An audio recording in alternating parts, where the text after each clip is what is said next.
Greetings, everyone. I'm Alan West with Next Generation TV. I'm standing here with one of my favorite guys, former colleague, Representative Mike Kelly of Pennsylvania, who is a member of the Ways and Means Committee, but also a member of the Subcommittee on Oversight and Investigations. And if you understand the Ways and Means Committee, that's all about our tax code. So when we're talking about this IRS issue, this is exactly where Representative Kelly is going to be weighing in. Thanks so much for having me. Coach. Colonel, good to see you. I know. He always called me Coach. He's Coach, I'm Colonel. So we have a great relationship. Absolutely. Thanks for what you're doing. It is critical to the United States. We will keep it up. Thank you. I appreciate it. Well, let's talk about what you're going to be doing. Sure. And, of course, this issue that you've already spoken out about, the IRS targeting specific conservative groups and some other groups that we're finding, Tea Party, Patriot, 912, anyone that's talking about redressing their grievances to government. So what's been some of the initial thoughts you have on this? Well, you know, I really think this opens a Pandora's box that we start to look at and say, who are these folks? Mm-hmm. Who are these people that are doing these things? And you look at the IRS, first of all, it's very chilling to think that our government would overstep its powers like this. This is such an abuse of power. And again, we're looking into things that we don't have the right to do. And certainly the United States people, the Americans, need to look at this and say, wait, this is not what we bought. This isn't what we know to be right and to be true. And so I think our job now in oversight, and it's we were colleagues here. Sure. It's defending the American people. It's our job. It's our responsibility to find out for them what's going on. So we're looking at the oversight part of it and trying to figure out what exactly happened, who made that call, who took that call, who proceeded with that. You know, these folks are career bureaucrats. They know right and wrong. Sure. And so somebody gave them an order to do something. They knew it was wrong, and they did it anyways. Yeah. Thank the Lord we have somebody who comes forward and says there's something wrong here, and then we do an investigation. I'm a little bit disappointed it took so long. It's kind of funny that it came out a couple months after the election. And this is something that did not just happen here recently. We're going back to 2011, and you know they said there was no there to borrow something from the president, but. You know, a lot of people saying these were just lower-level individuals out of the Cincinnati office. Yes. We know that Lisa Lerner has come forward and said that she apologized for it. But then again, we hear this codifying word, if there was something there. Well, the IRS has already apologized for their actions, which they said were inappropriate. So what do you think will take to get the attention of, you know, the White House on this issue? Public pressure. It always comes from public pressure. Yeah. I mean, we pushed, whenever you and I were here together on the floor, we fought every day to get to the bottom of this, to find out what the answers were to questions that were very difficult for the administration to answer. Now, they glossed over, they got by the election. Now, it's time for the American people to come forward and say, look, you know, they're just doing their job. I'm so tired of hearing about Congress not doing their job. This is a president, he knew about this. Yeah. And again, he chose to back burner it for a while. His administration, this executive administration, this is a blind ambition with this group. It doesn't matter what it takes to get there. Rule of law, be damned. There's a certain thing about it that you say to yourself, why? Why are they doing it? And who was to somehow get something out of this? But it was so funny because the president said when he had that joint press conference with David Cameron, he just heard about it in the news on Friday. You know, we have to start asking the question, who is really in charge here in Washington, D.C.? No one knows anything about what happened with Benghazi, these AP reporters that have gotten their phone records taken. Now that everyone's coming back this week, what's the way ahead in the Ways and Means Committee and specifically your subcommittee on oversight? Do you know what? We're going to take a good look. And you know, Charles, Dr. Bustani is the head of that oversight subcommittee. Chairman Camp is probably one of the most solid individuals I've ever been around in my life. It has nothing to do with government. I'm talking about a solid American. We need to know, and the American people have the right to know. We've got to find out. We've got to ask these questions, and we've got to get to the bottom of it. Now, it'll just be the acting chairman and the inspector general coming forward, but we've got to get deeper than that. Sure. And this, you know, you and I agree on this. This isn't somebody out in Cincinnati that pushed the wrong button. No. No, they knew exactly what they were doing. I think it goes much higher. We've got to find out what level it was at. And again, who gave that order? And who followed that order, and what now, all of a sudden, this much time has passed to come forward with it now? What took so long to find that out? Sure.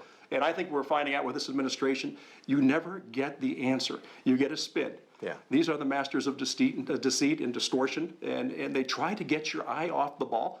And they say, well, when did this happen? When you weren't looking. Well, I got to tell you, we're all looking, and we're looking all the time. And we can do more than walk and chew gum. At the same time, we're going to get to the bottom of this. Well, speaking about walking and chew gum, let's talk to us a little bit about some of your legislative priorities and some of the things you're doing for the folks back in Pennsylvania. Well, you know, I think the big thing this term is the tax reform. And going back to what the chairman said at the beginning of this, not reform for the sake of reform, but reform for the sake of lifting the economy, getting it back on track, letting it become a dynamic and robust economy that starts to be able to provide the funds that we need to do all these wonderful things we do. So you have to take a good look at it. It's a turnaround plan, right? We're spending an awful lot of money. We've got to find out why we're spending money. So a lot of it's duplicative, and we've got to reduce that down. The other thing is we've got to be able to grow revenues without beating people over the head with tax rates and with regulations. So we've got to find a way to let them grow. It's got to be organic. They can grow. They can prosper. The country will lift by itself, but we've got to give them, again, that confidence and that trust they have that we're going to do the job for them in Washington, D.C. And I think, again, when we talked earlier about a lot of the things that this administration has done, they've broken a very sacred trust between the American people and our way of life and our form of government. They're saying, you know what, I don't know that I can trust these folks anymore. I don't know that I have the faith that they're going to do what's best for me. And when you have that breakdown, it's like you and I, we have a trust and a faith in each other. If you call me, I know that you're going to be, that you want me for a reason, and I can be there. And if you call me and say, hey, listen, I need your help, you know I'm going to be there for you. Well, that's absolutely and we need to be that way. It was back how when you played football in Notre Dame. You know, when you had the offensive line that was up there, you know, that running back believed they're going to open up the hole. That's right. And they trusted them to do it once that play came in. Now, it's so interesting that people don't understand that relationship between tax rates and tax revenue, because we've seen in the history of this country, you know, higher tax rates do not always yield the higher revenues. No, they don't. Yeah. No, it's not the rate. It's the more profit a company makes, the more taxes they pay. You can keep the rates low. That encourages reinvestment. That encourages people to come up with a plan, not for the next 6 months, but for the next 5 years and 10 years, which is what we've been keeping from them. And, you know, with the Patient Protection Affordable Care Act, with Obamacare, when I'm back home in the district, and you and I used to share these stories when you traveled back home, people are just leery of it, and they're not sure. I mean, my goodness, 2,700-page bill with 17,000 pages of regulations, and they're still writing. Nobody understands it yet, not in the depth that they need to, so people hold back. Now, so yeah, you can mess around with rates and feel good about it, but you can raise it to 100%, and I can take them back home to Erie, Pennsylvania, and show them a lot of businesses are they're done. 100%, take 100% of what they are, zero. I mean, so you got to have a healthy growth. And that's the amazing thing, because everyone will point back to, you know, the Dow Jones is doing so well at 15,000, but like you said, those small business owners are the ones that are really suffering, and we don't see that growth and expansion. So final thoughts as we get ready, you know, you coming back in, you're going to probably have these hearings. What can we expect out of the committee when we start looking at this IRS investigation? I think that you can expect a really honest look into what happened, and we've got to be bulldogs in this. We've got to reestablish that trust between our form of government and our people, let them know that we're there for them. They can have faith in us, and we're going to hold these people accountable for what they did. You just can't let it go and give them a slap on the wrist. Too often we say, well, that was the wrong thing, but you know, they're going to straighten out. Listen, there's a penalty to be paid when you do the wrong. There's a reward when you do it right. There's also a penalty when you do it wrong. These people have overstepped their power. It's an abuse of power, and we need to rein it in. We need to find out again who, why, and what were they looking for.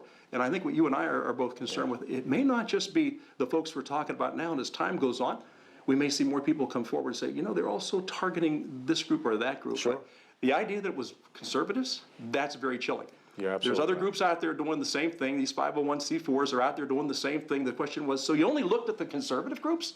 You didn't look at the other groups? I mean, did you look into the Sierra Club? No. I was more interested in those Tea Party patriots. To say, oh, I get it. I get it. So you picked who you wanted to go after, and that's a very chilling. Absolutely, because that First Amendment right says that the citizen has the right to petition his government to redress their grievances, and they should not have to worry about any type of coercive action or punishment from their government. Mike, it's always a pleasure, Coach. Yeah, we can rely on you to speak about it all the time, so I appreciate that. You got it. Thanks, Colonel. And thanks so much for watching us here on Next Generation TV. This is Alan West with Representative Mike Kelly from Pennsylvania. Have a great day.